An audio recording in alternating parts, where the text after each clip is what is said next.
Hey, what's up, YouTube?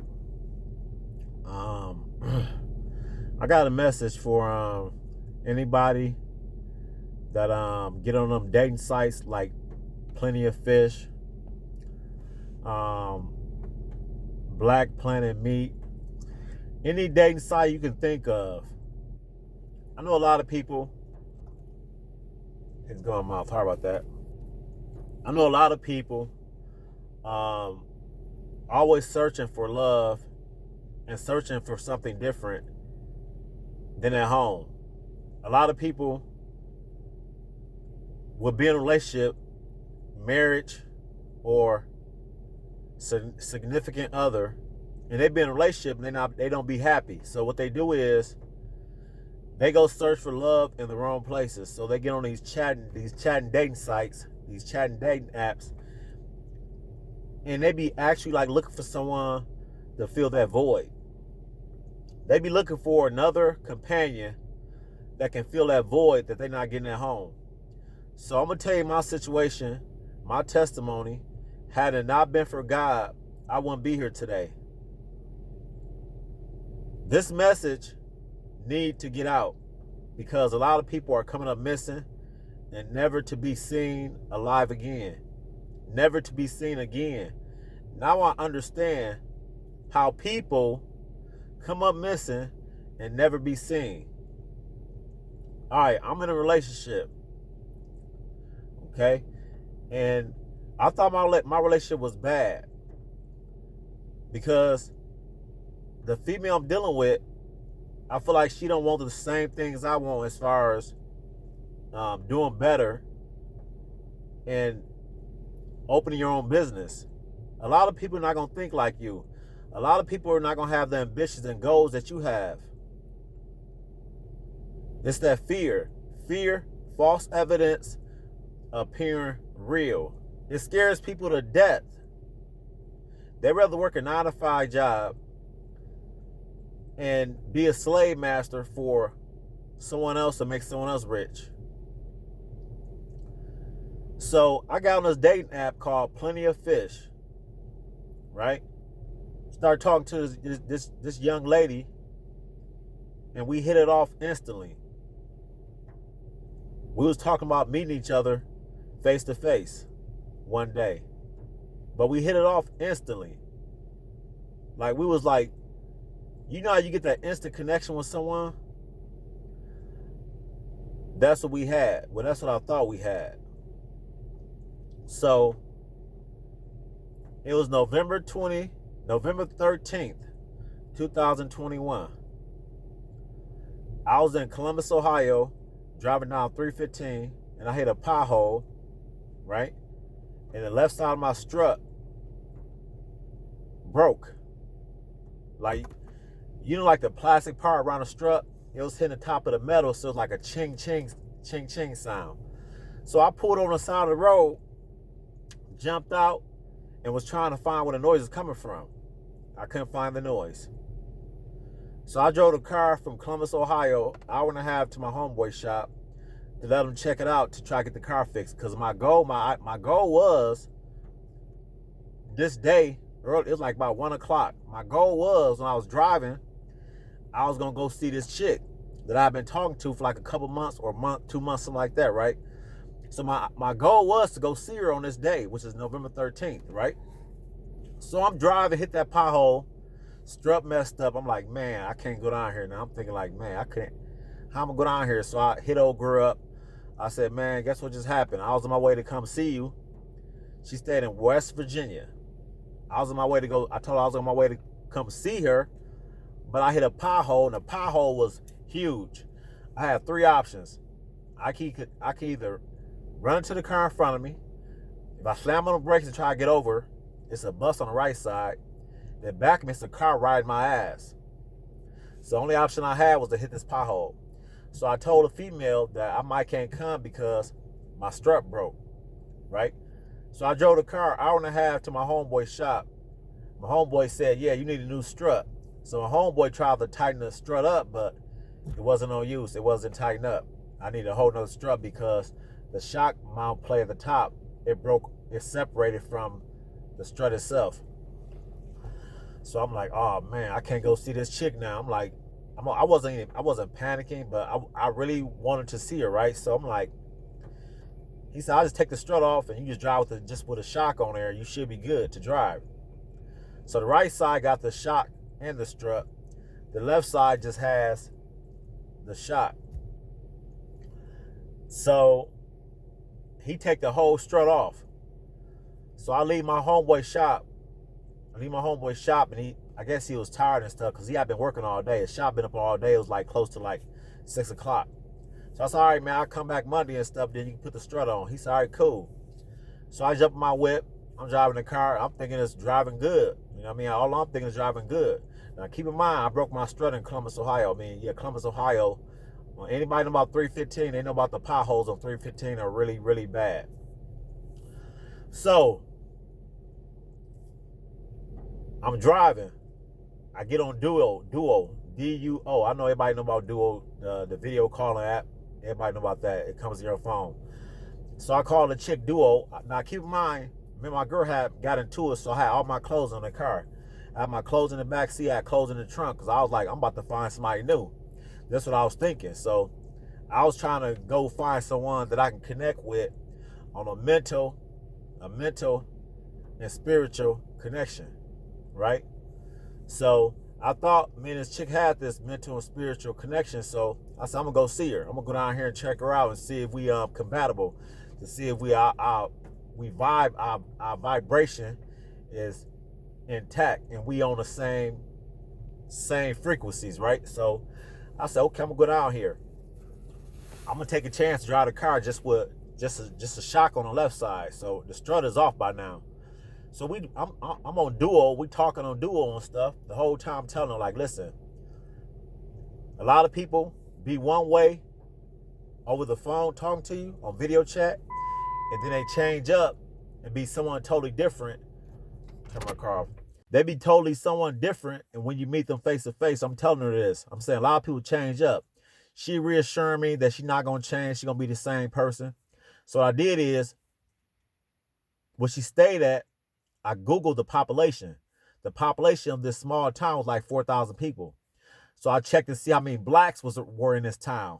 The population of blacks was very, very low, percentage-wise. I'm like, I don't know. And a lot of people heard about West Virginia, you know what I mean, and how they are down there. A lot of people heard about that. So I was kind of freaked out from the beginning. Okay. Now I'm like, you know what? I'm gonna look past that. You know what I mean? Maybe she cool. I'm going on here anyway. So we video chatting, we talking the whole time on the phone, everything cool. Now keep in mind, we have been talking for like months, so our connection was like genuine, right? So I'm driving, we talking, we all like hyped up to see each other. We chopping it up all the way there. Now the drive from Columbus, Ohio was 3 hours and 3 minutes to get there. So I finally put up to her house, right? She's standing on the porch. She's standing on the porch of her house. So I rolled the window down, the passenger window down, and I said, come here. She come to the car, and I forgot to mention this. On my trip down there, I stopped at Walmart and got like the necessities that I need, like body wash, toothbrush, some night pants, some boxers, socks, and all that stuff. Everybody dudes know about that type of shit. Stopping at Walmart, getting the necessity you need because you go into a female house and you hoping to smash her. Or vice versa. It could be sorry about that. It could be a female. You gonna stop and get your necessities that you need going to this individual house, this person's house that you want to meet. So you want to make sure that you clean and make sure you get there, that you wash your ass and shit in case I do have sex, right? So I get there, I tell her come to the car. She come to the car, and I said, okay, she nice looking, white woman. She nice looking. So I roll the window down, and I get out the car, give her a hug, pecked on her kiss, gave her like a quick kiss. You know how dudes do. I didn't grab the ass, I didn't grab the titties, none of that stuff. It was like something just told me, don't do that. I don't know what it was. So I grabbed my bags off the passenger side on my seat. I go in the house. This where it get creepy at. As soon as I walk through her front door As soon as I walked through the front door, I felt bad energy. Like I felt darkness. Darkness was surrounding me. Even though her house was lit up with like pictures of her kids and grandkids on the wall, it still was like an eerie darkness feeling, right? As soon as I walked the door, I felt it. It was weird. And I've never felt this feeling walking through someone's house.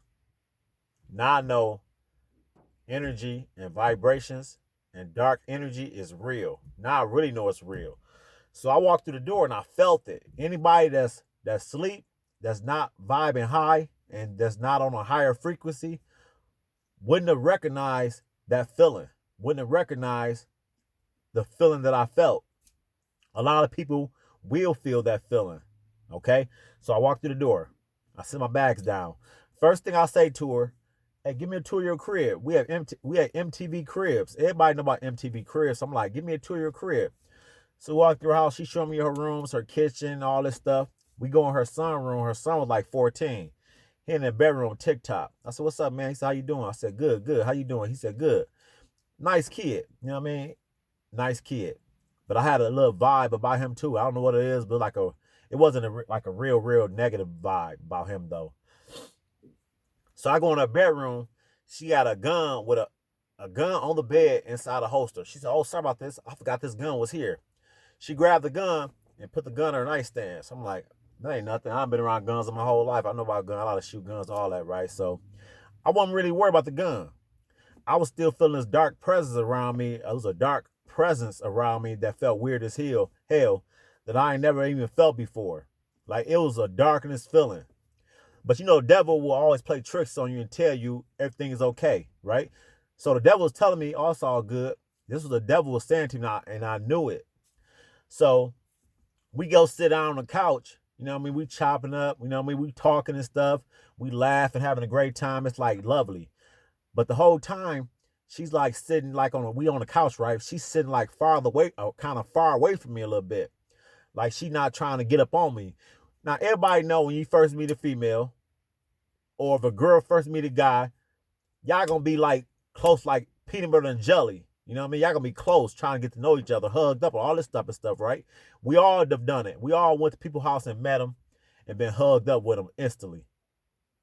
When that connection is there. When that connection is genuine. Well, I thought it was. So she was distant. So this is what I asked her. I said, so do you like me? You know what this chick tell me? She told me whatever.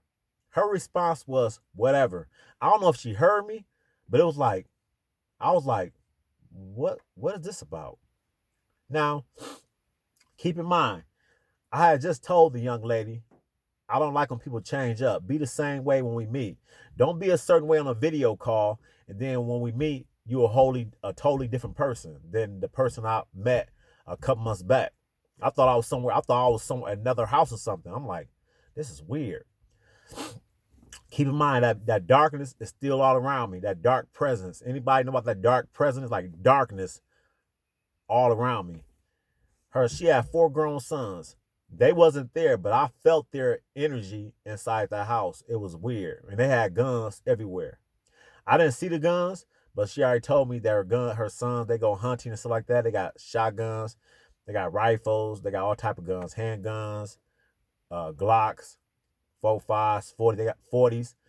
They got all type of handguns. I won't worry about that either. So we sit on the couch, right? She told me.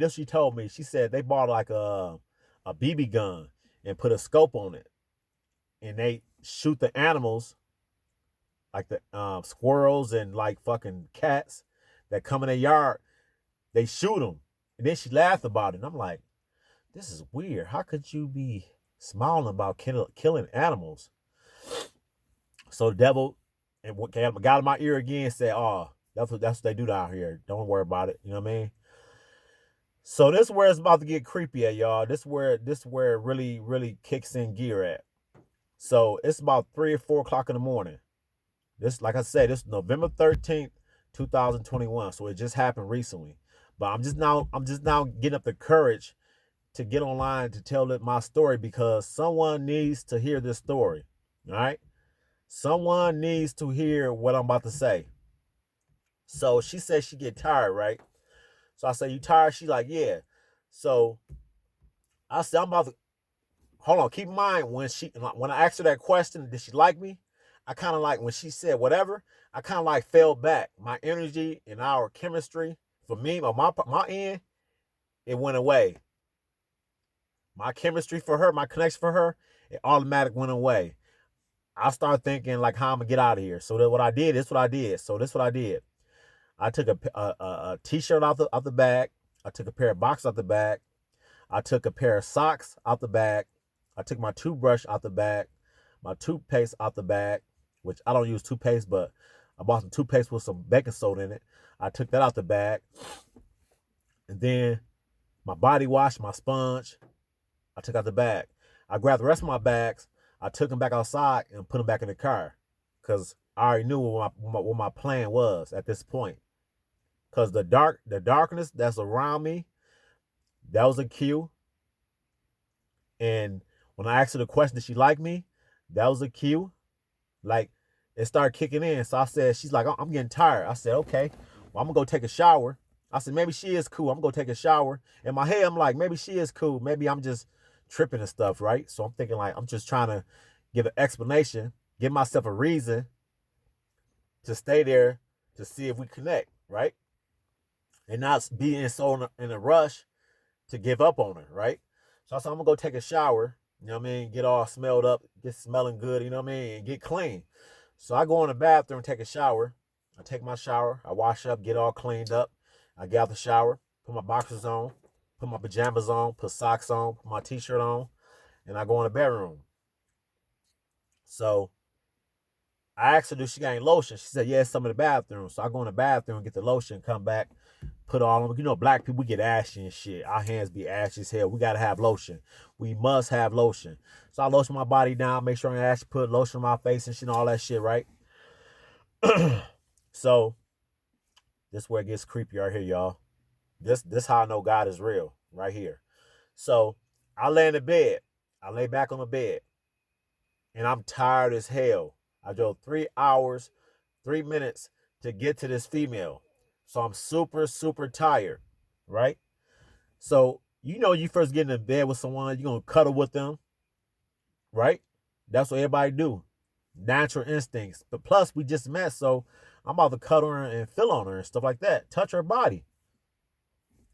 As soon as I tried to cuddle her, she rejected my cuddle. I know it's people are like, what? How she reject your cuddle? She didn't want me to cuddle her. I felt the rejection, even though she didn't tell me that she didn't want to cuddle. I felt it. So I laid on my back. And this is where it gets spooky at, y'all. This is where it gets real tricky at. Something in my head, and I know it was God talking to me. It was a voice in my head that I've never heard before. This is the voice told me. The voice said, you messed up. And the voice was calm and reassuring. The voice said, you messed up. You're in a bad situation. If you go to sleep, you will not wake up tomorrow. If you have sex with her, if you get your body parts, your, what they call that shit, your fibers, whatever, you know what I'm talking about, like forensic shit, your DNA on this chick, if you have sex with her and you get your DNA on her, she's going to wait till you go to sleep and shoot you and kill you, right? And then call the police and say it was self-defense, you raped her, and she shot you. The voice said, do not have sex with her. Do not kiss her. Do not touch her ass. Do not touch her booty. Don't do none of that stuff, because if you do, you're not going to wake up tomorrow if you go to sleep. I know you're tired, but I'm going to keep you woke. You're not going to go to sleep. Nothing is going to happen to you. And the voice said, no weapon formed against you shall prosper. You will not die. You will make it out the situation. But you have to follow everything I say to you step by step and do everything I say. And it like freaked me out. I was like, what? I started like instantly tripping. I was like, this is crazy. So the voice said, tell her you about to go to the store to get some coffee. So I said, hey, now keep in mind, I don't know if she's asleep. I don't know if she half woke. I don't know if she's faking. But I knew the voice wasn't lying. I knew everything that the voice was telling me, God was telling me, was true and accurate. Because I felt this darkness as soon as I walked through her front threshold of her house, right?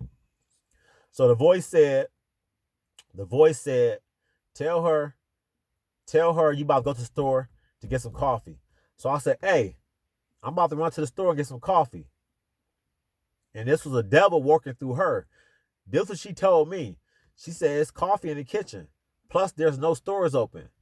I go in the kitchen and make you some coffee if you want some. I said, okay, cool, go make me some coffee. I ain't think she's going to do it. She got up out of bed. Keep in mind, like I say, I don't know if she was half asleep or asleep. I don't know. It was weird. So she get up, go in the kitchen, make the coffee, come back in, lay back down in the same position, right? So I said, that didn't work. So I go in the kitchen, I grab a mug out the cabinet, pour my coffee, and then I went set on the edge of the bed. Instead of me getting in the bed, I sat on the edge of the bed. So I'm drinking the coffee, and the voice said, tell her you about to go to the store and get something to eat. You're hungry. So I listened. I said, listen, I'm about to go to the store and get something to eat. I'm hungry. Her rebuttal was, it's some food in the refrigerator. If you're hungry, go in and make you something. There's a lot of food in there. Go find something, make you something. See, that was the devil talking to her, trying to manipulate me to stay there, right? So I'm like, dang, that didn't work either. So the voice said, don't take no for an answer on this last response. The voice told me, put your shoes on, put your pants on, put your hoodie on, put your wallet in your hoodie, put your key in your pocket. Don't worry about the toothpaste. Don't worry about the body wash. Don't worry about the sponge. Don't worry about the things that you're about to leave here because those are replaceable. But your life is not replaceable. The voice said, tell her you about to go to the store and don't take no for an answer. Oh, let me rewind back a little bit. So I said, I'm about to go to the store, right? And she was like, I'm rewind back like a couple of seconds because I forgot this important part right here. So I said, I'm about to go to the store. This is what she told me. She said, well, if you go to the store, you can use my truck and go to the store and just leave the door unlocked. I forgot that part right there because that's the important part. So the voice said, get out of bed, put all your stuff on. Don't worry about the stuff that you leave in here. Those items are replaceable, but your life is not replaceable. I know you're tired as hell. I know you want to go to sleep right now, but I'm going to keep you woke and get you out of harm's way. Nothing is going to happen to you. No weapon formed against you shall prosper. And I was like, whoa. Like, I've been to a lot of females' house before, a lot of women's house before, just meeting them. And this interaction and a voice God talked to me was an interaction I've never heard, never felt before. And it freaked me out. I'm a hood dude, but I was so scared. And I knew if I stayed there, I wouldn't have woken up. I would be dead right now. I would be dead right now. It had it not been for God, G-O-D, kept me woke, walked me through step by step what to do and what to say to this female. The devil was talking through her, trying to get me to stay there, but God had plans for me to stay alive, to give this message to whoever listening. If you meet anybody on that POF, dating sites, any of them dating sites, don't do it. And the crazy part about it is, I didn't tell nobody where I was at. Her sons worked on a river. She could have easily shot and killed me. And she knew I didn't tell nobody because I told her I didn't tell nobody I was coming down here because she asked me. Those were signs. And the other sign was when my strut blew in Columbus, that was a sign from God to tell me not to go. And I didn't listen. I went anyway. See, God will give you signs before destruction. God will give you signs to show you. He will show you or do something just so you whatever you was planning on doing, you can detour from your plan. But a lot of people don't listen to the words of God. We don't listen. We just go do things. We think with our head down here. We don't think with our head down here and listen to the voices in our head telling us not to do certain things, but we go do them anyway. God was talking to me through the whole time. I drove 3 hours, 3 minutes back from West Virginia. Didn't have no issue with my car. My car didn't break down. No issue. I couldn't see. It was dark. It was dark, super dark on the dark roads. And I made it back to Ohio in one piece. See, I was one of the fortunate ones to make it out of a situation that a lot of people don't make it out of. Now I see and know that people come up missing every day from encounters like this. My situation was a wake-up call. It made me realize what I got at home ain't bad. What I was going to get into was the devil. And like they say, the grass is not always greener on the other side. I see that now. So I brought my butt back home. God saved my life. Had it not been for God, had I not listened to the voice in my head, I wouldn't be here today. And I'm a big dude. I'm 6'2", like 200 some pounds. I'm a big dude. But you can't fight no guns. You can't fight no bullets. You can't fight when you sleep and somebody kill you while you sleep. And I knew. Only reason why she didn't do nothing while I was in the shower, because it'll look suspicious. I'm in the shower. And I didn't have no DNA on her at the time. My saliva, my semen wasn't on her. See, she was waiting for me to have sex with her, and the voice told me, do not have sex with her. Don't touch her ass. Don't touch her titties. Don't do none of that stuff. And the voice was calm and reassuring me and got me out that situation. Now keep in mind, I was super tired. I don't know how I got back, but I know how I got back. It was God driving this wheel to get me back to Ohio to safety. So if you don't believe in God, that voice in your head, you better believe it. God is real. He got me out that situation, and I'm thankful that I made out that situation. I'm from the streets of Illinois. Been around all that tough shit, gang banging.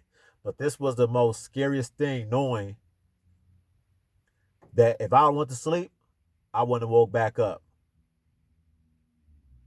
That's my testimony, man. Y'all have a blessed day. I hope someone take heed to this message. Do not go looking for something else, because you're gonna run across the devil. And that's real spill.